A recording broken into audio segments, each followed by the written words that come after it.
In motorsport, there is one statistic that rises above all others, one number that echoes through the paddock long after the engines fall silent: world champion. It's the legacy every rider chases, the number that turns speed into history and talent into legend. But sometimes it doesn't happen. Not because the rider wasn't fast enough, not because they weren't brave enough, but because history doesn't always reward the best. Some of the greatest to ever straddle a MotoGP machine never lifted the ultimate prize. They came close, sometimes agonisingly close, but fate, rivals, or timing kept the crown just out of reach.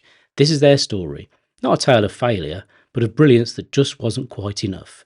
Today, we're asking a question that no rider ever wants to be associated with: who is the greatest MotoGP rider never to win a Premier Class title? In a sport as exacting and ruthless as MotoGP, talent is not a guarantee of success. For every rider who wins a world title, there are several just as fast, just as fierce, who never do. Championships require more than skill. They demand timing, machinery, team dynamics, and sometimes just plain luck. And yet, when we look at the records, none of that context survives. The names we remember most often are the champions. The others, the nearlies and the almosts, are tucked into footnotes, their brilliance obscured by the weight of numbers. But peel back the stats and a more complicated story emerges, of riders whose careers rival the greats in every meaningful way except one. Take Loris Capirossi, a three-time world champion in the lower categories. Capirossi arrived in the Premier Class with credentials few could match. He was the first rider to deliver a MotoGP win for Ducati back in 2003, a pivotal moment for the Italian manufacturer. In 2006, he became closest to glory: 3 victories, 5 podiums, and consistent form across the season. But it wasn't enough. He finished behind Nicky Hayden, a rider who won just 2 races that year but never fell far from the points. The difference? Consistency. A lesson Capirossi learned too late, in a year when his own team still struggled with race-by-race performance. Or consider Randy Mamola, the original uncrowned king.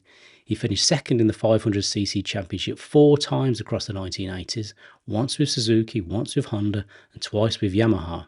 Mamola's style was aggressive, flamboyant, and often on the edge of disaster, and the fans loved him for it. His 1987 campaign is especially painful in hindsight: 15 races, 12 podiums, but still no title. That season belonged to Wayne Gardner, a rival who found just enough performance at just the right moments. Mamola was relentless, but relentless wasn't enough. Then came Max Biaggi, the Emperor. A 4-time 250cc world champion, Biaggi arrived in the Premier Class as Italy's next great hope, and for a while it looked like he'd deliver. In his first season, he finished second in the championship, beaten only by the seemingly untouchable Mick Doohan. But his greatest challenge came not from Doohan, but from another Italian, Valentino Rossi. Their rivalry was instant, personal, unapologetic. In 2001, it split into open hostility. Biaggi's high-speed pass down the straight pushing Rossi onto the grass at Suzuka, followed by Rossi flipping Biaggi the middle finger live on TV. Weeks later, they reportedly came to blows behind the podium in Catalonia.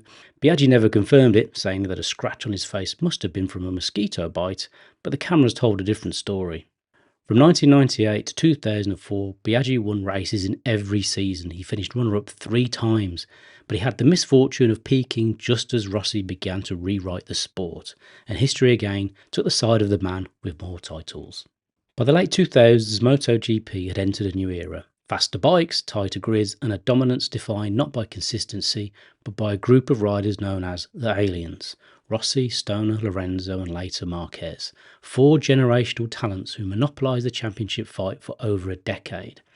Caught just behind them, close enough to challenge but never quite to conquer, were 2 riders whose stories would come to define the modern era's greatest never debate: Andrea Dovizioso and Dani Pedrosa. Dovizioso's rise was steady, almost quiet. He won the 125cc title in 2004 and followed it with a podium-filled season in the 250cc class. When he graduated to MotoGP in 2008, few saw him as a future champion. For years, he flew under the radar with only 1 win in his first 8 seasons. But in 2017, something changed. Ducati, for years an unpredictable, occasionally unrideable machine, had begun to come good. And Dovi, the ever-methodical tactician, suddenly found his rhythm. He won 6 races that year, each with precise, controlled brilliance. No fireworks, no errors, just calculated aggression and unshakable focus. That season, he took Marc Marquez to the final round. It was a title fight built on contrasts. Marquez, wild and reactive; Dovi, calm and composed, but in the end, Dovi fell short. And he would again in 2018 and 2019, always second best to a force of nature few could touch. 3 consecutive runner-up finishes, 18 MotoGP victories, but no championship. And then there's Dani Pedrosa. If Dovizioso was the strategist, Pedrosa was the purest form of speed. A 3-time world champion in the lower classes, Pedrosa entered MotoGP in 2006 with expectations of immediate greatness. He was small, almost fragile looking on the bike, but his riding was liquid smooth in the dry, in the wet, on cold tyres. When Pedrosa was healthy, he was unbeatable. But that was the problem. Injuries haunted his career again and again, just as momentum began to build.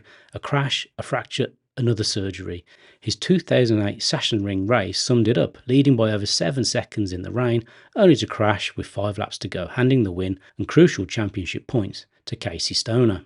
Still, Pedrosa kept coming. In 2012, he won 7 races, more than any other rider that year. But a crash in Misano and a collision in Aragon handed the title to Jorge Lorenzo. His best chance gone again. Across 13 seasons, Pedrosa amassed 31 Premier Class victories, 112 podiums, and 3 runner-up finishes in the championship, but no title. And yet, ask any rider of the era who feared most when he was on form, and they'll say the same name, Dani Pedrosa. When a rider retires without a title, the question is almost always the same. What did they do wrong? But for Dovi and Pedrosa, the more accurate question might be, who did they have to beat? Both men raced in the shadow of some of the sport's most dominant figures, riders whose peaks coincided perfectly with their own. Between 2006 and 2019, 4 riders, Rossi, Stoner, Lorenzo and Marquez, won all but 1 MotoGP title. They were not just fast, they were transformative. If Max Biaggi had the misfortune of racing against Rossi, then Pedrosa and Dovi had to face all 4. So here's the controversial question. What if they hadn't? Would Mick Doohan have dominated the way he did if he'd have been born 10 years later? Or if Rossi, Lorenzo and Marquez had arrived 10 years earlier? Doohan's 5 consecutive championships between 94 and 98 came in a field where there was only one of his closest challengers, Kevin Schwantz, ever secured a Premier Class title. Schwantz's career was tragically shortened by injury. Riders like Luca Cadalora, Daryl Beattie, Alex Crivier, Tadayuki Okada, and a young Max Biaggi were fast and brilliant, but they weren't Rossi, Lorenzo or Marquez. In contrast, Pedrosa and Dovi raced against 3 of the top 5 riders of all time in their prime all at once. So if Doohan's dominance was in part a reflection of weaker opposition, what would Pedrosa and Dani's legacy look like if they'd have faced the same? Would Pedrosa, a 3-time world champion, 4 more? Would Dovi be remembered not for near misses, but as a man who resurrected Ducati and dethroned a dynasty? We'll never know. And that's the point. Because titles tell one story, context tells another. And legacy, that's somewhere in between. In motorsport, the numbers are clean. Wins, poles, championships. They leave no room for maybes. But the truth behind the numbers, that's always more complicated. Dani Pedrosa and Andrea Dovizioso raced in a time when second place often meant beating 20 of the world's fastest riders and still finishing behind a generational phenomenon, when titles were hoarded by a handful of icons and the margin between greatness and obscurity could be small as a broken collarbone or a single lap in Valencia. Compare that to other eras and things become less certain. Would Pedrosa have swept through the mid-90s? Would Dovi have dominated in the early 2000s? We'll never know. But maybe that's the point, because MotoGP isn't a meritocracy, it's a moment. And if you miss your moment, even by a fraction, the history books won't wait.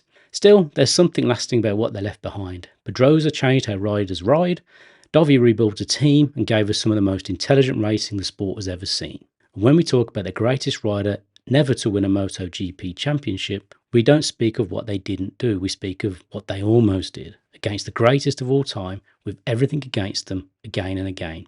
Not champions perhaps, but unforgettable.